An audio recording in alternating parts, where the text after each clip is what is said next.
To be honest, initially I was quite skeptical because I didn't know what to make out of it. So it wasn't that I came into this with certain any notion of what I might get to see here, except a vague idea it has something to do with theatre and something to do with getting that into the workplace, and I didn't quite get the connection, but then I went along.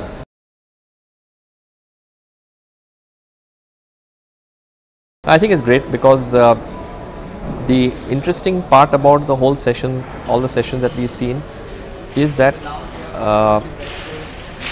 at workplace we get so involved in our, we get so immersed in our subjective experiences that we forget to look at the whole thing dispassionately.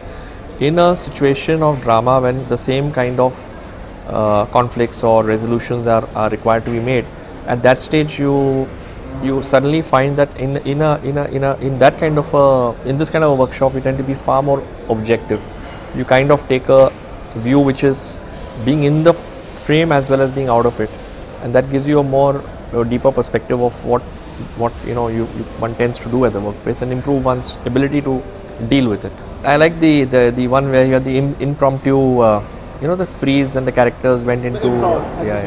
I like that because I think that it allows improvisation. And the fundamental human behavior tends to be avoiding conflict, and when you get into a situation where the conflict is forced, initially people tend to want to retreat, but you know that in this case it's meant to be that way, and therefore you kind of get insights into how people approach conflict. I think it's about growing yourself, and that's very important.